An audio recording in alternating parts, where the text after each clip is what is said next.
어제 날짜 기준으로요. 코로나 바이러스로 인한 확진자 수는 전 세계적으로 1,120만 명으로 집계되었습니다. As of yesterday, there are now 11.2 million cases of coronavirus worldwide. 미국은요. 어제도 5만 명의 확진자가 추가돼서 총 290만 명 정도로 지금 파악되고 있습니다. USA added 50,000 cases yesterday, bringing the country's total up to about 2.9 million cases. 예, 그 중에 버지니아는 6만 5천 명이고요. 페이팩스 카운티가 14,000명 정도로 지금 집계되고 있습니다. 65,000 of them are from Virginia and 14,000 are from the Fairfax County. 예, 코비드 19으로 인해서 우리는 적지 않은 것들을 지금 포기할 수밖에 없는 상황입니다. Thanks to COVID-19, we are giving up many things in our lives. 우리가 함께 모여드리는 예배나 함께 모여서 수업하는 것들을 지금 포기하고 있고요. We are giving up gathering at church and at school. 예전과 동일한 방식과 그 수준의 예전과 동일한 방식의 그 수준의 그런 어떤 휴가를 어느 정도는 우리는 포기를 해야 됩니다. And we cannot go on vacations or have pastime activities the same way we used to. 또한 경제적인 수입도 일정 부분 저희는 포기를 해야 되고요. 그에 맞춰서 지출을 지혜롭게 조정해야 하는 시기입니다. Also, we have to give up some financial gains and adjust our spending wisely. 2020년 우리는 사실 획득의 시대가 아니라 상실의 시대를 살아가고 있는 거죠. In other words, 2020 so far is not a time of achievement, but a time of loss. 자, 그렇다면 상실의 시대를 살아간다는 것은 우리에게 정말로 비극이냐라는 질문을 우리는 던져봐야 됩니다. Then we have to ask this question: Is living in a time of loss really a tragedy? 오늘 본문은 성령의 인도하심을 받고 도착한 그곳 빌립보에서 오히려 상실을 경험하고 있는 바울과 실라의 이야기입니다. Today's passage is a story of Paul and Silas who experienced a lot of loss in a place where the Holy Spirit had led them. 자, 그래서 오늘 본문을 통해서요. 우리 코비드 19 그 상실의 시대를 살아가는 우리들이 무엇을 주목하고 무엇을 기대하며 나가야 하는지 함께 은혜를 나눠보기를 원합니다. Through today's passage, I hope we will see what we need to focus on and hope for as we live out a time of loss brought about by COVID-19. 오늘 본문에서 우리는요. 사도 바울이 경험한 이 상실을 마주하게 됩니다. In today's passage, we see the losses that Paul experiences. 성령의 인도하심을 받아서 도착한 곳임에도 불구하고 제대로 된 회당 하나 없습니다. Even though it's a place that Holy Spirit led them to, they can't even find one good synagogue. 그리고 귀신 들린 여종이 계속 자신들을 쫓아다닙니다. And a demon-possessed slave girl is following them around everywhere. 귀신들을 쫓아냈더니 오히려 억울한 누명을 쓰고 심한 매질을 당하고 옥에 갇히게 됩니다. And after casting the demon out, they are framed for something they did not do, and then they are severely beat up and then imprisoned. 바울과 실라는요 예상하지 못한 상실의 시간을 지금 경험하고 보내고 있는 거죠. Paul and Silas are experiencing a time of loss that they did not expect. 그런데요, 그러한 그 상실의 시기에 바울은 오히려 담대하게 자신의 권리를 포기하는 모습을 보이고 있습니다. But in such a time, we see Paul taking a step further and boldly giving up his own rights. 예, 바울은 빌립보에서 한 명의 여종으로부터 점치는 귀신을 쫓아내 버립니다. In Philippi, he casts out an evil spirit of divination from a slave girl. 여종의 입장에서는 너무나 감사한 일이겠죠. The slave girl herself must have been very grateful. 그러나 귀신 들린 여종 때문에 지금 돈을 벌고 있는 주인들의 입장에서는 수익이 끊어지는 절망적 상황이 되는 겁니다. However, the owners of the slave girl must have been put in a desperate situation because they just lost a source of income. 그래서 수익이 끊어진 것에 분노한 주인들이 바울을 고소해 버립니다. And after losing their source of income, the owners became furious and sued Paul. 그런데 고소의 내용이 좀 이상합니다. 저 바울이 우리 여종으로부터 점치는 귀신을 쫓아내서 우리의 수입이 끊어졌습니다라는 민사 고소가 아니었던 거예요. But the content of the lawsuit is really weird. The owners did not just sue Paul for casting out the evil spirit from the slave girl. 바울을 향한 고소의 내용은요. 오늘 본문 20절과 21절에 있습니다. 함께 읽겠습니다. We can see what Paul was sued for in verses 20 and 21. Let's all read together. 상관들 앞에 데리고 가서 말하되 이 사람들이 유대인인데 우리 성을 심히 요란하게 하여 로마 사람인 우리가 받지도 못하고 행하지도 못할 풍속을 전한다 하거늘. And when they had brought them to the magistrates, they said, "These men are Jews, and they are disturbing our city. They advocate customs that are not lawful for us as Romans to accept or practice." 여러분들 이거는요 지금 민사 고소가 아니라 엉뚱하게도 로마 사람들의 자긍심을 굉장히 고취시키고요. 그들 안에 잠재된 반유대적인 감정을 적극 활용하는 정치적인 형사 고소로 지금 바뀌어져 있어요. This was more than just a civil complaint. They stirred up and used the Roman people's pride and their discrimination against the Jews to charge Paul with a political crime. 예, 정리하면 이렇습니다. 이 형편없는 유대인들이 우월한 우리 로마 시민에게 말도 안 되는 풍속을 전하면서 이 도시를 혼란스럽게 하고 있습니다. 좀 혼내 주십시오라는 내용이죠. This is basically what they're saying. These awful Jews are spreading ridiculous practices and bringing chaos to us Romans. Please take care of them. 자, 그렇다면 왜 여종의 주인들이 자신이 고소하려고 하는 그 참된 이유를 숨기고요. 이러한 이슈를 언급하고 제기하는 걸까요? So why did the owners hide the real reason for the lawsuit and mention these very different unrelated things? 그 당시에는요 이미 반유대적인 그 혐오와 그 편견이 사회에 만연해 있다고요. 그러니까 그 부분만 적절하게 딱 자극이 되면 클릭이 되면 재론의 여지 없이 바울과 실라가 처벌받을 가능성이 굉장히 높아진 상황이죠. That's because there was so much discrimination and prejudice against the Jews in the society. If they touched on that, it would have been very likely for Paul and Silas to be punished. 예, 일종의 편가르기를 하는 겁니다. So they're using this mentality of like us versus them. 결국 22절을 우리 눈으로 함께 보면 결국 그들의 계획대로요. 유대인에 대한 혐오감에 자극된 이 무리들이 아주 적극적인 태도로 일어나 고발에 막 참여하고 있습니다. So as a result, in verse 22, it all goes according to the plan. The crowd does get provoked by their hate and prejudice against the Jews and encourage the lawsuit as well. 자, 그런 고발로 인해서 바울이 당한 형벌은요. 22절부터 24절까지 이렇게 기록되어 있죠. And verses 22 to 24 record how Paul was punished as a result. 옷이 찢겨지고요. His garments were torn off. 매도 많이 맞고요. He was beat up with rods many times. 발에는 착고가 채워지고요. His feet were bound in stocks. 예, 결국 깊은 옥에 갇히게 됩니다. And he was thrown into the inner prison. 바울은 오늘 장면을 데살로니가전서 2장 2절에서 이렇게 기억하고 있습니다. 함께 읽겠습니다. And Paul recounts this scene later in 1 Thessalonians chapter 2 verse 2 like this. 너희가 아는 바와 같이 우리가 먼저 빌립보에서 고난과 능욕을 당하였다라고 기억하고 있습니다. We had already suffered and been shamefully treated at Philippi. 사도 바울은 오늘의 장면을 고난과 능욕을 받은 가혹한 것으로 지금 기억하고 있어요. He does remember the scene in today's passage as harsh and bitter. 사실 로마 시민에게는요 정식 재판을 거치고 또 변론의 기회가 주어지고 그 후에 중범죄자임이 정확한 증거로 밝혀지기 전까지는 이러한 가혹한 형벌은 허용될 수가 없다고요. 로마 시민에게는. In fact, such treatment to Roman citizens are forbidden until a proper trial has been given and he was definitely proven to be a criminal. 자, 그런데 바울은요 제대로 된 변론의 기회도 한 번도 얻지 못한 채 가혹한 형벌을 바로 받게 됩니다. But Paul was harshly punished today without even a chance to defend himself. 결국 변론의 기회도 없이 신속한 결정과 그런 집행이 가능할 수 있었던 것은 왜 그럴까요? 바울을 로마 시민이 아닌 유대인으로 여겼기 때문이죠. And that was possible because Paul was considered a Jew and not a Roman citizen. 그런데 놀랄 만한 사실이 37절에 있습니다. 함께 읽겠습니다. But there's a twist in verse 37. Let's all read together. 시작. 바울이 이르되 로마 사람인 우리를 죄도 정하지 아니하고 공중 앞에서 때리고 옥에 가두었다가 이제는 가만히 내보내고자 하느냐? 아니라 그들이 친히 와서 우리를 데리고 나가야 하리라 한대.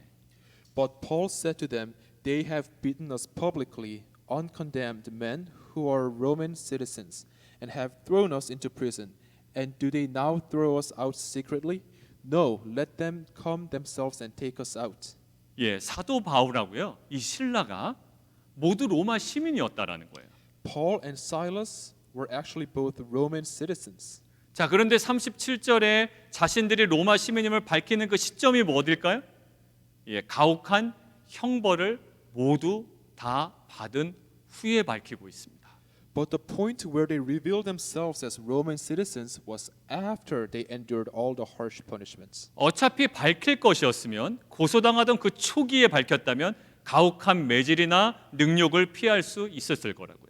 If they were going to reveal it anyways, they could have done so during the lawsuit and they would not have been beaten and shamed. 그러나 바울은 가혹한 형벌을 모두 받은 후에야, 맞을 것을 다 맞은 후에야 자신이 로마 시민임을 뒤늦게 밝히고 있습니다.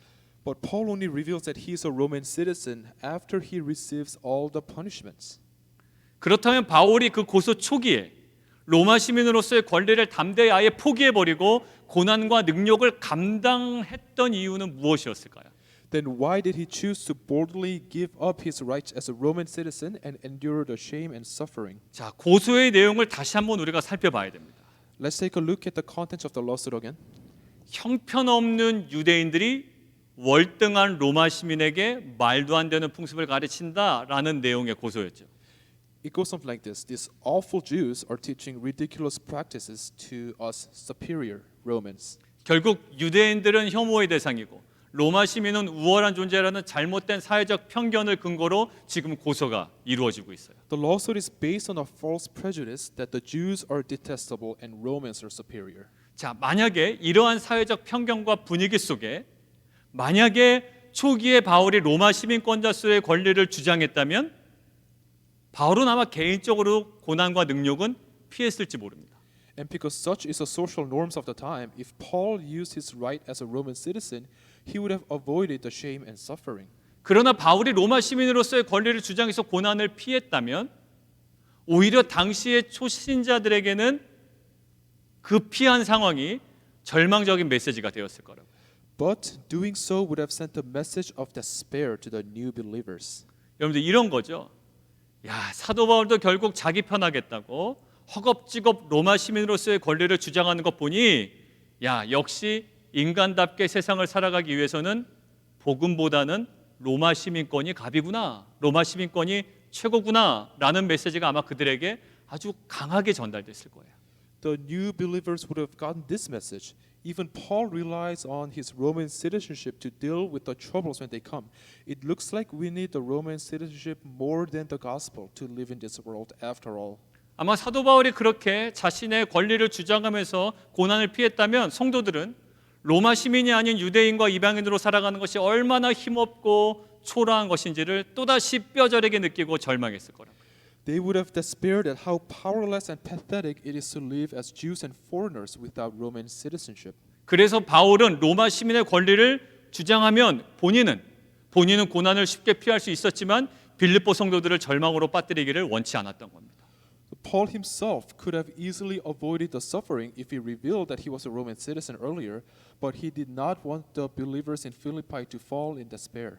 그래서 본인도 빌립보에서 상실의 시간을 보내고 있었지만 오히려 더욱더 담대하게 자신의 권리를 포기할 수 있었던 거죠. So he was able to boldly and courageously give up his rights as a Roman citizen. 여러분들 한번 생각해 보세요. 만약에 목사가 이렇게 코비드-19 상실의 시대에 더 좋은 차를 타기 위해서 더 넓은 집에 안락한 삶을 위해서 재산을 쌓을 수 있는 나의 권리를 포기할 줄 모르고 계속 내가 주장만 한다면 성도들에게는 어떠한 메시지로 전달될까요?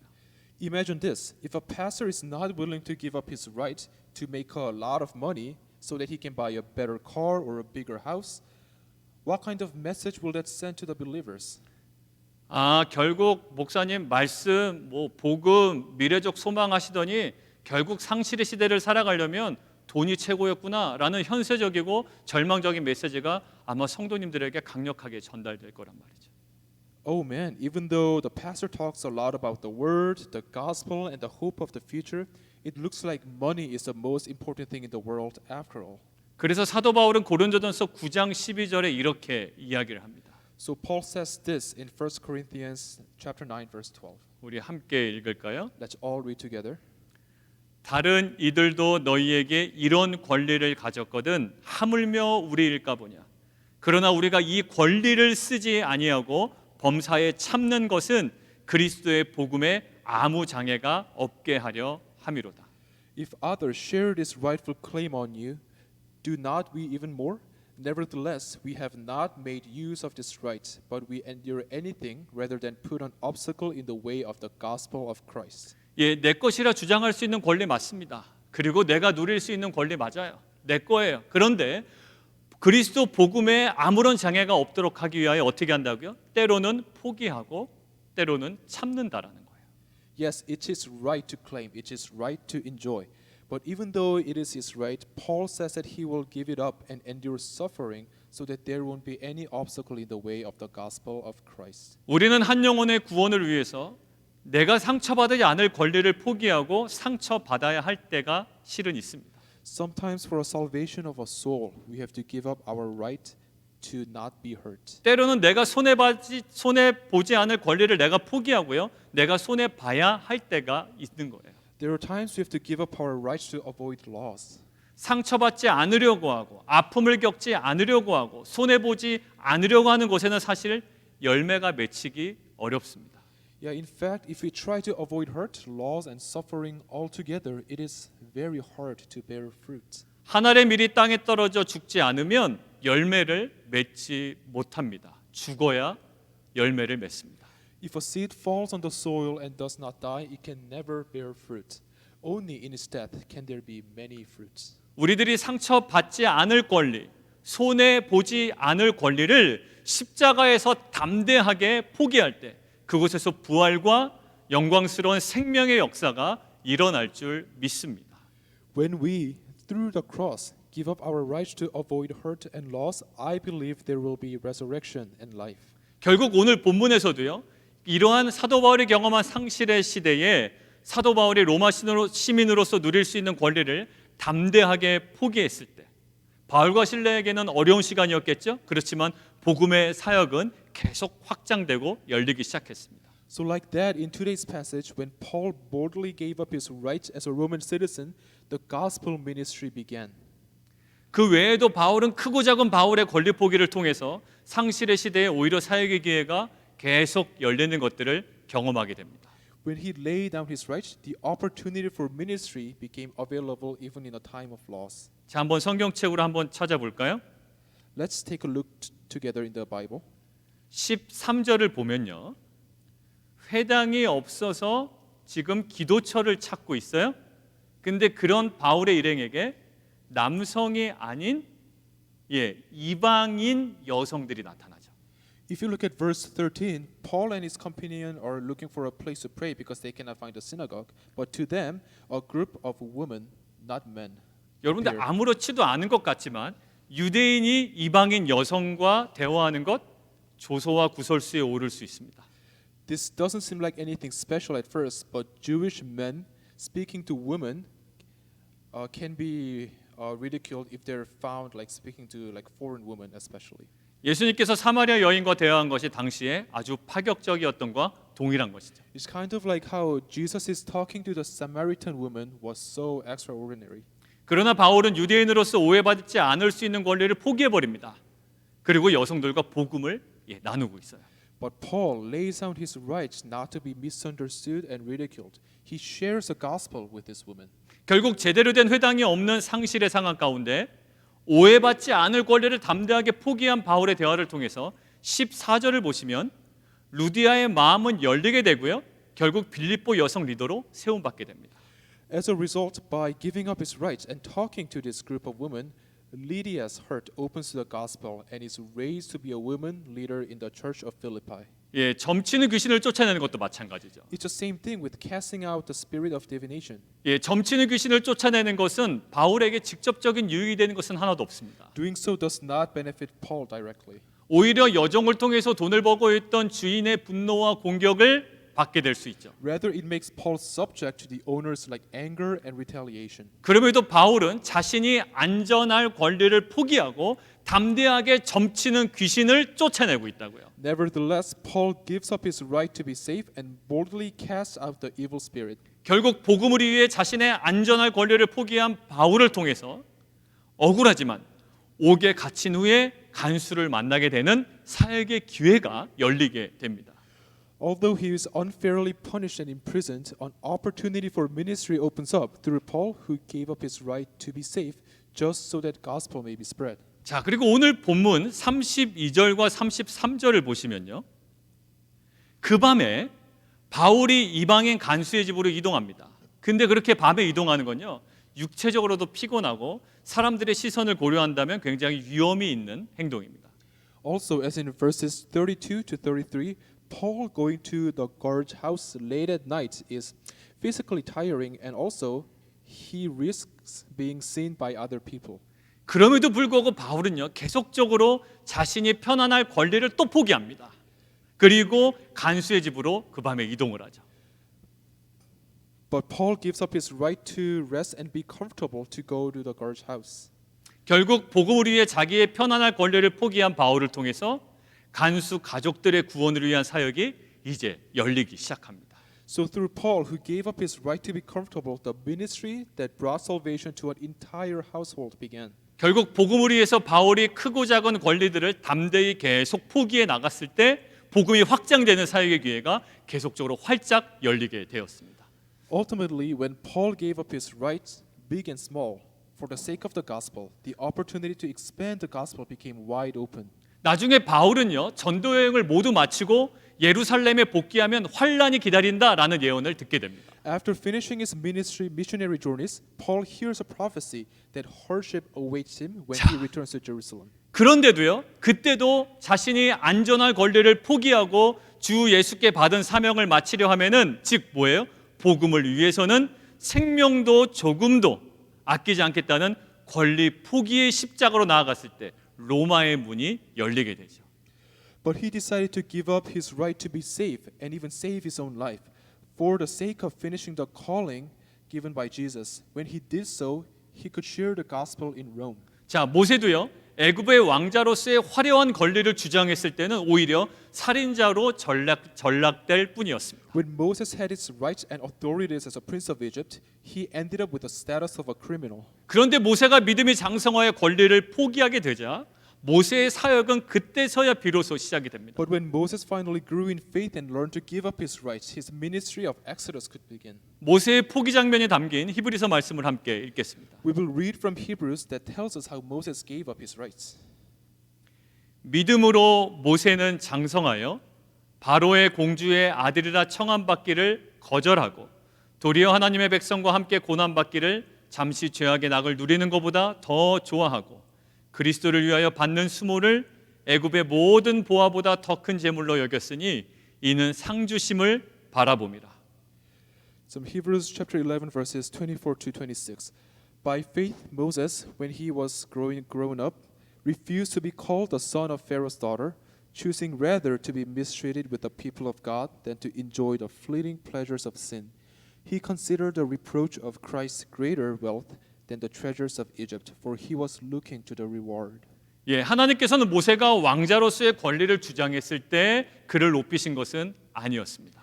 God did not raise Moses when he was insisting on his rights as a prince. 오히려 상 주시는 하나님만을 바라보고 왕자의 권리를 담대히 포기했을 때 오히려 그를 높이시고 이스라엘 민족의 지도자가 되게 하셨습니다. Rather, when Moses looked at God and gave up his rights as a prince, God raised him up to be a leader of Israel. 여러분들 예수님의 사역의 핵심도 무엇이었을까요?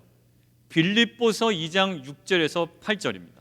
Yeah, and what was the core of Jesus' ministry? It's found in Philippians chapter 2 verses 6 to 8. 그는 근본 하나님의 본체시나 하나님과 동등됨을 취할 것으로 여기지 아니하시고 오히려 자기를 비워 종의 형체를 가지사 사람들과 같이 되셨고 사람의 모양으로 나타나사 자기를 낮추시고 죽기까지 복종하셨으니 곧 십자가에 죽으심이라. Who, though he was in the form of God, did not count equality with God a thing to be grasped, but emptied himself by taking the form of a servant, being born in the likeness of men, and being found in the human form, he humbled himself by becoming obedient to the point of death, even death on a cross. 예수님의 사역의 핵심이요 권리 주장이 아니었어요. 담대한 권리 포기였습니다. The core of his ministry was ultimately emptying himself, in other words, giving up his rights. 하늘의 영광을 포기하고 이 땅 가운데 내려오셔서 십자가에 달리시는 것이었다. It was giving up the glory of the heavens and coming to the earth so that he could die on the cross. 예수님에게 있어서의 십자가는 예수님의 권리 포기였습니다. Jesus' cross was ultimately his giving up his rights. 자, 그러나 사단은 예수님께 무엇이라고 유혹하는지 한번 보십시오. But how did Satan tempt Jesus? 돌을 떡으로 만들어 먹을 수 있는 권리를 부여잡으라라고 유혹합니다. Satan tempted Jesus to claim his right to turn stones into bread. 이 세상의 권위와 영광을 취할 수 있는 권리를 놓치지 말아라라고 유혹합니다.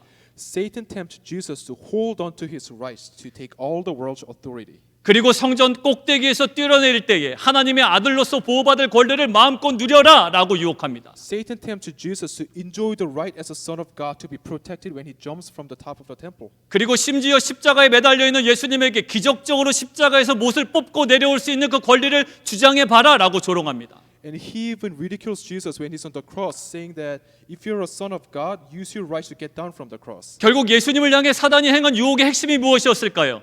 권리를 주장하라라는 거예요. 네 거니까 네 권리 주장해라라는 거죠. So this was a core tactic of Satan's temptation to Jesus. It is your right, so claim it. 우리도 사단의 속임수에 넘어갈 때가 너무나도 많습니다. There are many times where we ourselves fall into Satan's such temptations. 그래서 우리는 우리가 누릴 수 있는 권리들을 점검하고 어떻게 해서든지 그 권리를 붙잡으려고 굉장히 애쓰고 있습니다. So we analyze our rights and we try our absolute best to hold on to all of our rights. 그러나 예수님은 자신의 권리를 주장하고 그 권리를 취함으로 구속사를 완성하신 분이 아닙니다. But Jesus did not complete salvation by claiming his rights and in just enjoying his rights. 예수님은 사역 내내 하나님과의 동등됨에 그 권리를 포기하시고 권리 포기의 정점인 십자가에 달리심으로 구속사를 완성하셨습니다. All throughout his ministry, he gave up his right, his equality with God, and he went to the cross, the epitome of giving up his rights. 그래서 예수님께서는 제자도의 핵심을 이렇게 말씀하십니다. 누가복음 말씀 함께 보겠습니다.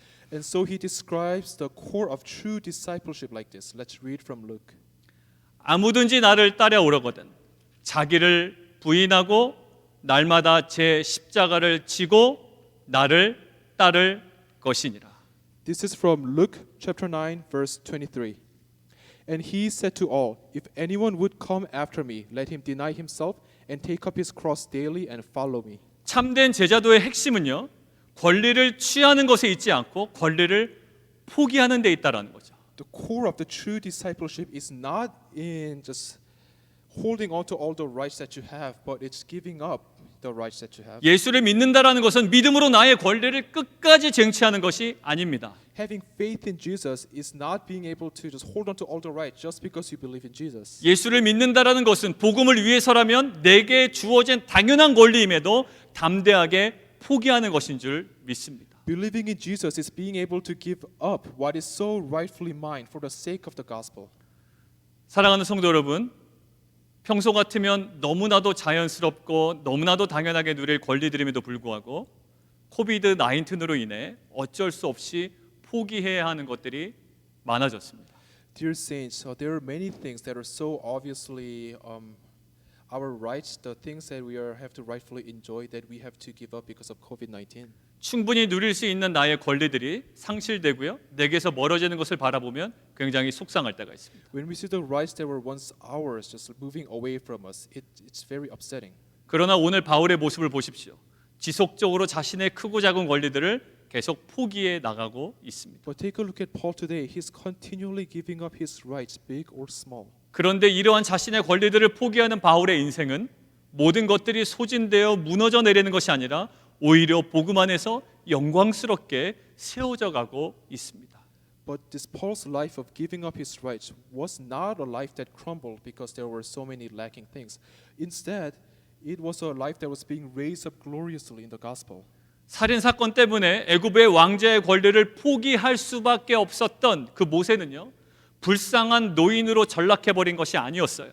오히려 이스라엘 민족을 구원할 리더로 세움받게 됩니다. When Moses was forced to give up his rights as a prince, he actually did not end up as some poor old man. Instead, he was raised as a leader of Israel to save them from Egypt. 예수님도 세상의 종교 권력 앞에서 자신의 권리를 포기할 수밖에 없는 무기력하고 연약한 모습처럼 보였습니다. 그렇지만 오히려 그러한 권리 포기가 구속사를 성취하는 능력이 되었다고요. Jesus seemed so weak and powerless when he gave up his rights in front of the worldly and religious powers, but rather those giving up his rights became the power to bring about salvation. 코비드 19 때문에 우리는 어쩔 수 없이 포기해야 할 것들이 좀 있습니다. Because of COVID-19, there are things we have to give up. 그러나 그러한 포기는 우리를 약하게 하여 망하게 하는 것이 아니라 오히려 우리를 영광스러운 복음의 사역으로 세워가시는 하나님의 은혜인 줄 저는 믿습니다. But I believe that this giving up of rights does not weaken us and ruin us, but rather I believe that it is the calling of God to raise us to this gospel ministry. 이러한 포기의 시간, 이러한 상실의 시간을 절망이 아닌 복음의 진보를 위한 은혜의 시간으로 믿고 나아감을 통해 복음의 사역에 영광스럽게 정말로 쓰임 받는 빛과 소금 교회 성도님들 되시기를 간절히 축원합니다. Let's not take this time of giving up as a time of despair, but I hope that we will all see this as a time of grace of God, who calls us through this time of loss to His gospel ministry and expanding His gospel.